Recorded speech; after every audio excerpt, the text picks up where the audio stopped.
let n belongs to set of natural numbers. Let n belongs to the set of natural number if the value of c prescribed in Rolle's theorem for the function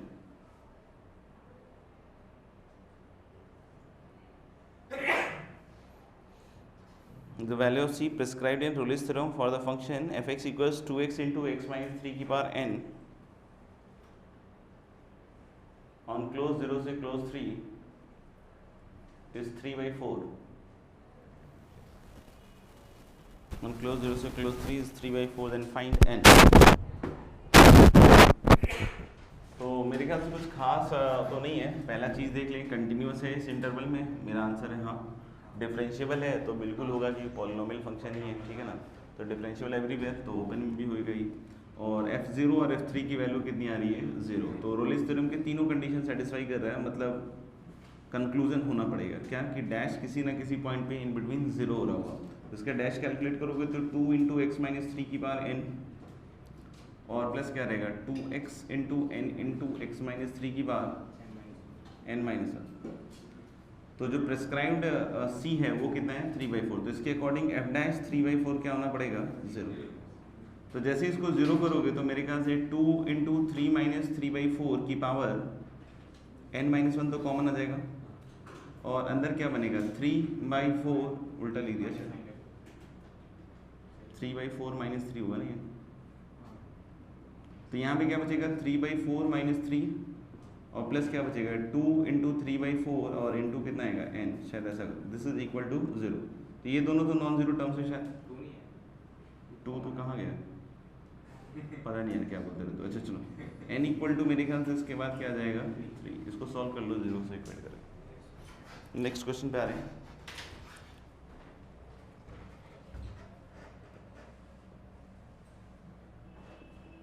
given a0 a1 a2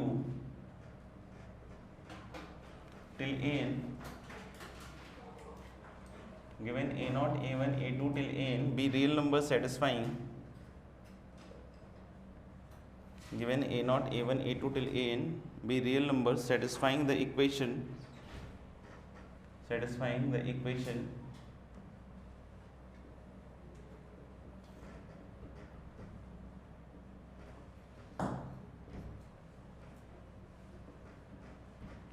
given a0 a1 a2 till an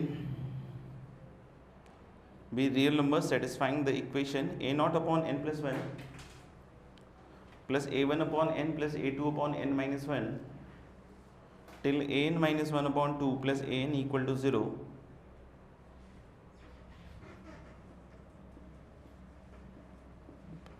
Then prove that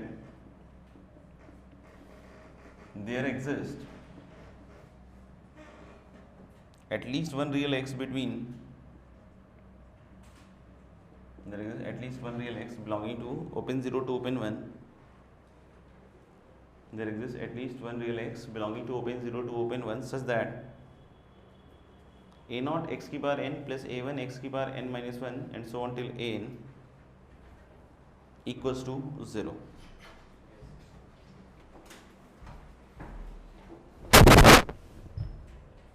तो आगे चल के हो सकता है आप अलग भी तरीके से करो या जो भी है, ठीक है ना. बट फॉर द टाइमिंग अगर मैं रोलिस थ्योरम और इसके यूज से अगर इस सवाल को सोचूं तो मेरे को क्या दिख रहा है कि एक तो ये कंडीशन दे रहे हैं और बोल रहे हैं इसका एक रूट होगा 0 से 1 के बीच में. और रोलिस थ्योरम किसके रूट की चर्चा करता है f डैश के, यानी कि जिसमें क्योंकि मैंने पहले ही बताया कि आपको एक पहले फंक्शन एज्यूम करना पड़ेगा, उसके ऊपर ही रोलिस थ्योरम और एलिमिनिटी लगाना पड़ेगा so that you get desired result. लेकिन ये नहीं बोला है हमने कि भाई फंक्शन को निकालने का यही तरीका है कि यही करना होगा. हो सकता हो किसी क्वेश्चन में कोई और भी चीज़ करनी पड़ रही हो, ठीक है ना. तो मतलब ये थोड़ा इजी टाइप ऑफ क्वेश्चन है, समझ में आ गया. तो इसमें जाना कोई इतना बड़ा काम नहीं है क्योंकि हम लोग देख रहे हैं कि इसका रूट प्रूव करना है और ये क्या है f डैश की तरह इक्विवेलेंट होगा. तो हम लोग को f पे रोलिस लगाना है, इस पे नहीं लगाना है. तो अगर f पे रोलिस लगाओगे तो उसके लिए इसको सबसे पहले क्या करना पड़ेगा इंटीग्रेट. तो इंटीग्रेट कर लो और एक नया फंक्शन बना लो कैपिटल Fx, इसको लेफ्ट हैंड साइड को. तो that will give you a0 x की power n plus 1 upon n plus 1. Simple integration है इसलिए यूज कर रहे हैं. प्लस a1 x की पावर n upon n फिर ऐसे ही आएगा a2 और इस तरीके से लास्ट में क्या आएगा an(x) और एक कांस्टेंट ऑफ इंटीग्रेशन क्या यूज कर लो c। तो हम लोग अगर इस फंक्शन को देखें तो एक बार दिख रहा है कि ये फंक्शन पूरा कैसा है, polynomial. Polynomial function means function continuous भी है और डिफरेंशिएबल भी है, जो भी इंटरवल हो उन सब में है, ठीक है ना। तो हम लोग बोल रहे हैं क्या कि f(0) अगर देखोगे तो दिस इज c, ये 0, f(1) भी c है। अब बोलो कैसे, क्योंकि वो कंडीशन दिया हुआ है ना, तो अगर 1 रखोगे तो a0/n+1 a1/n वही बन रहा है, और टिल लास्ट में क्या बनेगा an। तो यहाँ से यहाँ तक पार्ट 0 हो जाएगा। तो यानी कि ये रोलेज थ्योरम के तीनों कंडीशन सेटिस्फाई कर रहा है, कौन, कैपिटल F(x), यानी कि कोई ना कोई एक ऐसा पॉइंट होगा c 0 से 1 के बीच में जहाँ f' किसके बारे में 0 होगा, 0। और जैसे इसको डिफरेंशिएट करोगे what you will get is this function, तो ऑब्वियस है ये किसी ना किसी 0 से 1 पॉइंट के लिए 0 हो जाएगा।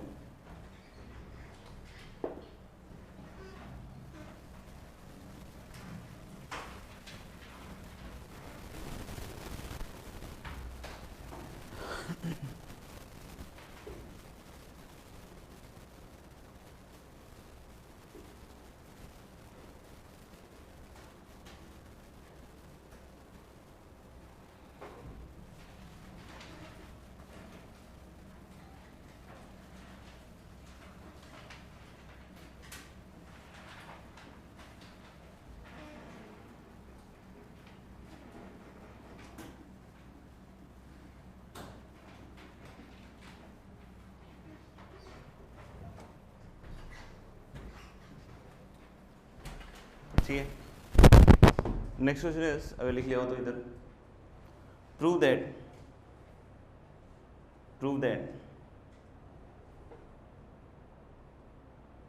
That between any two roots of the equation, लिखा हुआ है, prove that between any two roots of the equation e⁻x cos x equal to 1, between any two roots of the equation e⁻x cos x equal to 1 there exists at least one root of e⁻x sin x minus 1 equal to 0। बोल रहा है कि between any two roots of this equation we have to prove a root of this equation. तो ऐसा feel तो आ रहा है कि भाई रोलिस थ्योरम टाइप का चीज़ है, ये दो के बीच में एक रूट प्रूव करना है, लेकिन डिफरेंशिएट करके देख लिया अपन ने, ऐसा कुछ हो नहीं रहा है, मतलब ये वाली चीज़ तो नहीं आ रही, मतलब ये जो डिजायर्ड रिजल्ट है वो नहीं आ रहा, ठीक है ना। कुछ बच्चे ऐसे सोच सकते हैं कि इसको इंटीग्रेट करके देख लें, पिछली उसमें बताया, तो अभी तो पहले दिक्कत आ रही होगी इंटीग्रेट कैसे कर लें, ठीक है ना। दूसरा ये समझ में नहीं आ रहा होगा कि सही में इंटीग्रेट करके क्या उबल आएगा, क्योंकि हमको तो उससे इसको प्रूफ करना है, समझ में आएगा। तो अभी तक वो भी नहीं चल रहा है, लेकिन हाँ ये थोड़ा समझ में आ रहा है कि इसके दो रूट हैं अल्फा बीटा कंसेक्यूटिव, और इसके बीच में इसका एक रूट प्रूफ करना है, और ये वाला फंक्शन तो अपना पर्पस सर नहीं कर रहा है, लेकिन प्रूफ इसी से करना है, यानी कि इसी में कुछ हमारे को अल्टरेशन, मॉडिफिकेशन, चेंजेस, और जो भी सिनोनिम्स आप यूज़ कर सकते हो वो कर लो, ठीक है ना। तो हम लोग बोल सकते हैं क्या, जैसे बता देगा शायद, प्रथम बताओ। हाँ, तो हम लोग बोलेंगे कि अगर इसके रूट अल्फा बीटा हैं तो क्या बोल सकते हैं कि cos x equal to e⁻x के भी रूट अल्फा बीटा होंगे, क्वेश्चन है। और हम लोग बोलेंगे कि अगर हम इसको इधर ले आए तो इसके भी रूट्स तो अल्फा बीटा ही होंगे, और हम लोग बोल रहे हैं ये भी कंटिन्यूअस और डिफरेंशियल होगा अल्फा से बीटा के बीच में, समझ में आएगा, वैसे हर जगह ही होगा, ठीक है ना। अगर इसको हम f(x) मान लें और इसके दो कंसेक्यूटिव रूट हैं, तो इस f(x) पे हम लोग बोल सकते हैं क्या कि we can apply Rolle's theorem. तो हम लोग रोलेस थ्योरम इस पे लगाएंगे तो कोई ना कोई पॉइंट c होगा इसके बीच में, जहाँ f' जो कि क्या आएगा minus sine x plus e⁻x ये 0 हो रहा होगा, और अगर ये 0 हो रहा होगा मतलब e⁻x इक्वल टू क्या sine X, and that gives you e⁻x sin x minus 1 इक्वल टू 0। तो ये बहुत क्लियर हो गया कि हम लोगों ने कि इसका एक रूट होगा किसके बीच में, अल्फा से बीटा के बीच में, और वही हम लोगों को क्या करना था, प्रूफ। समझ में आएगा। अगर कोई बोलता है क्या कि इसके दो रूट के बीच में tan x इक्वल टू 1 का एक रूट होगा, वो भी सही है, वो भी गलत नहीं है, नहीं समझ में आया, क्योंकि अगर इसको आप डिफरेंशिएट करते हो तो क्या आता है e⁻x cos x और माइनस साइन एक्स, इसी का रूट था ना भैया, इसका रूट होने का मतलब इसका तो होगा नहीं, सोचना समय निकाल के, तो इसी का होगा, नहीं समझ, इसका रूट होगा। तो हम लोग बोल सकते हैं क्या कि मल्टीपल करेक्ट भी बनाया जा सकता है कि जैसे इसका एक रूट होगा बिटवीन अल्फा से बीटा या बिटवीन टू रूट्स, इसका एक रूट होगा, इस तरीके से भी क्वेश्चंस आपको डिलीवर किया जा सकता है। तो फिर से मैं बोल रहा हूँ कि कौन से फंक्शन पे लगेगा वो आपको सोच समझ के डिसाइड करके ही बनना, मतलब ऐसा भी बताया जा सकता है जिसमें हाथ पाँव भी नहीं लग रहा हो कि समझ में नहीं आ रहा हो क्या करना है। तो मतलब उस तरह के केसेस में फिर ऑब्वियस ज़्यादा एग्जाम में आ रहा है तो कुछ लग रहा है कि तुक्केबाजी से कुछ बैठ रहा है तो अच्छी बात है, नहीं तो फिर उसको छोड़ना ही पड़ेगा, मतलब उसके पीछे आप ज़्यादा टाइम बर्बाद नहीं कर सकते। जैसे अगर हम इसी को थोड़ा चेंज कर लें,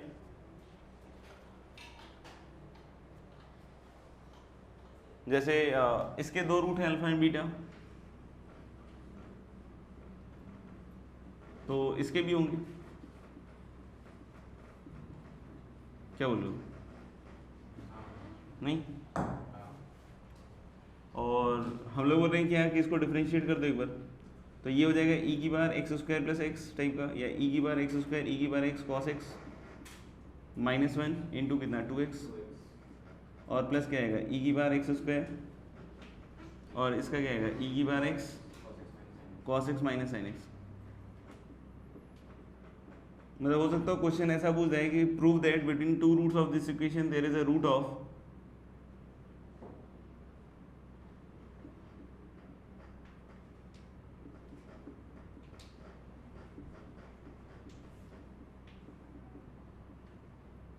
पता नहीं क्या क्या लिख रहा हूँ, देखिए लग रहा है कि अच्छे से नहीं लिखा सर ने, तो इसको थोड़ा और अच्छे से लिख देता हूँ कि between any two roots of the equation prove that there is a root of the equation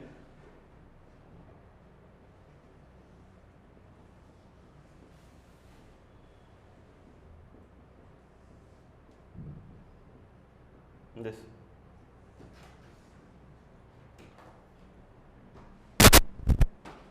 इसका भी होगा, सेम ही है ना कि ई की पावर एक्स स्क्वायर का तो रूट होना नहीं है, इसका ही आएगा।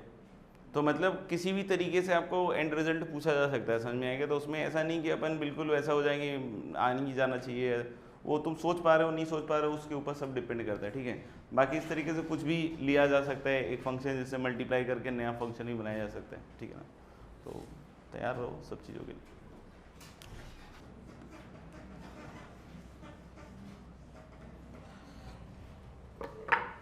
नेक्स्ट क्वेश्चन है let P X be a polynomial with real coefficient, let px be a polynomial with real coefficient, let px be a polynomial with real coefficient and let a comma b belongs to R, bracket में लिखना a less than b, be two consecutive roots of px equal to 0, be two consecutive roots of px equal to 0,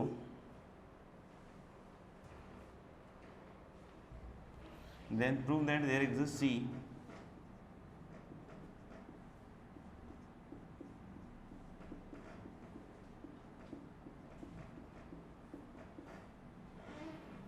then prove that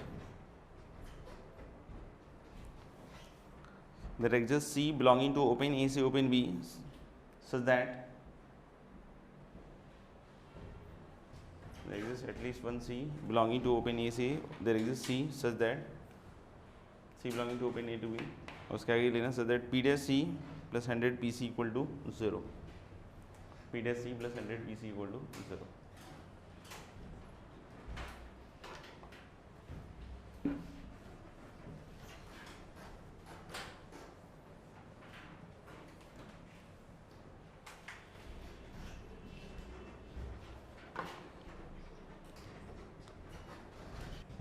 जैसे अगर हम लोग एक function बनाए जी x equal to ई की बार 100x into कितना पी एक्स, तो इसके भी रूट ए और बी होंगे। रीजन है क्या है कि पी ऑफ ए और पी ऑफ बी अगर जीरो है तो जी ऑफ ए और जी ऑफ बी भी क्या हो जाएगा जीरो। तो अगर जी एक्स के ऊपर देखें तो रोलिस थ्योरम लग सकता है ए से बी के बीच में रीजन कंटिन्यूस डिफरेंशियल फंक्शन है और ए और बी पे वैल्यू क्या हो रही है जीरो। तो इसको डिफरेंशिएट करोगे तो ई की power 100x into P dash x और प्लस क्या आएगा 100 ई की power 100x into P x, इसका एक रूट आएगा। तो ई की पावर 100x गया तो बचेगा किसका P dash X plus 100 P X equal to 0 का रूट। तो उस तरीके से हम लोग प्रूव कर सकते हैं। अब इस वाले केस में तो फिर भी हम बता सकते हैं कि ई की पावर 100x से ही मल्टीप्लाई करना चाहिए, ठीक है ना, बट हर केस में बताना बड़ा मुश्किल काम है, समझ में आया क्या। जैसे कि इस केस को हम लोग ऐसे भी देख सकते हैं कि जैसे हम आगे चल के एक डिफरेंशियल इक्वेशन पढ़ेंगे, लीनियर डिफरेंशियल इक्वेशन इसका नाम होगा। तो लीनियर डिफरेंशियल इक्वेशन की शक्ल कुछ ऐसी होती है, क्या होता है क्या नहीं होता है उस पर हम बात कर लेंगे।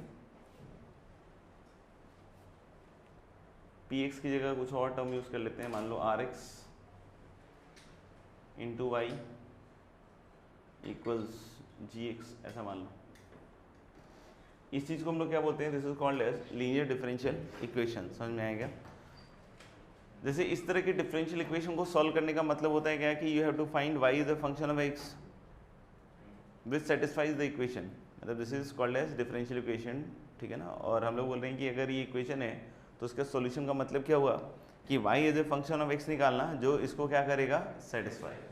तो इस तरह की डिफरेंशियल इक्वेशन को सॉल्व करने का तरीका क्या होता है कि you multiply this by an integrating factor. इस तरह के इक्वेशन को सॉल्व करने का क्या तरीका रहेगा कि आपको एक इंटीग्रेटिंग फैक्टर से क्या करना पड़ता है, इसको मल्टीप्लाई, सो दैट कि जो लेफ्ट हैंड साइड है वो किसी फंक्शन का डेरिवेटिव बन जाए।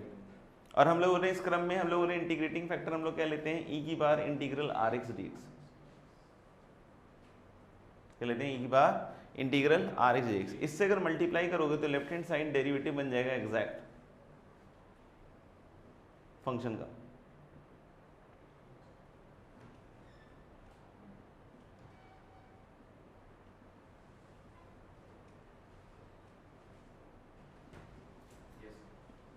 दोनों साइड मल्टीप्लाई करना पड़ता है, ठीक है।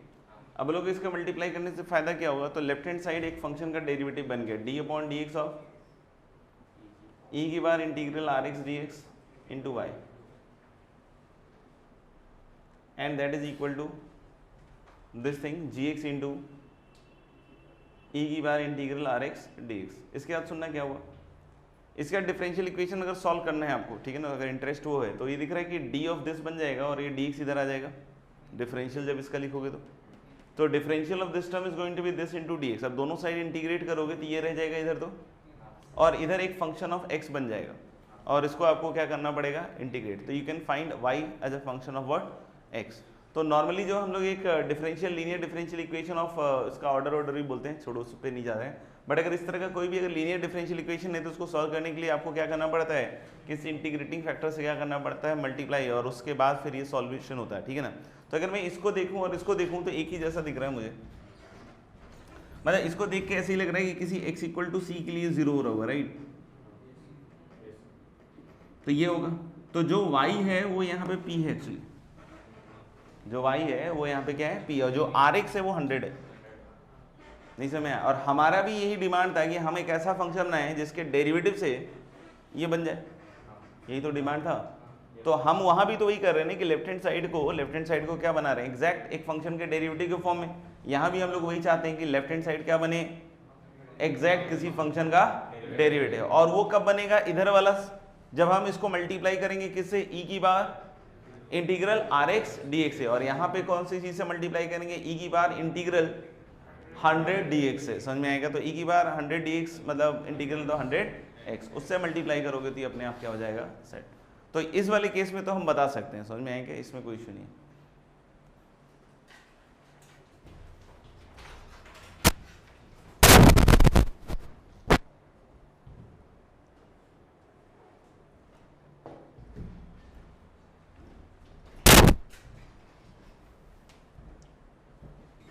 जैसे हमारे को एक्चुअली रूट किसका प्रूव करना है, पी डैश एक्स प्लस किसका, 100 पी एक्स का। तो जैसे एक तरीका हम लोगों ने ये भी देखा है कि इंटीग्रेट करके कुछ ऐसा बन जाए तो बढ़िया है, ठीक है, हर बार बन जाए ऐसा भी नहीं बोला है मैंने, ठीक है ना। तो देख लेते हैं, मतलब वो तो देखने के बाद ही पता चलेगा कि इंटीग्रेट करके कुछ बनता है नहीं है। ऐसे फॉर्म में इंटीग्रेट तो होगा नहीं कि 100 पी एक्स जो है वो आपकी ज़िंदगी जो है ना मस्त कर देगा, नहीं इंटीग्रेट कर दोगे क्या पी एक्स को, ठीक है। तो नहीं कर पा रहे हो तो अच्छा लगा, कर देते तो दिक्कत आती। अच्छा, इसको हम चाहें तो हाँ पी एक्स से इसको इधर ले जाओ,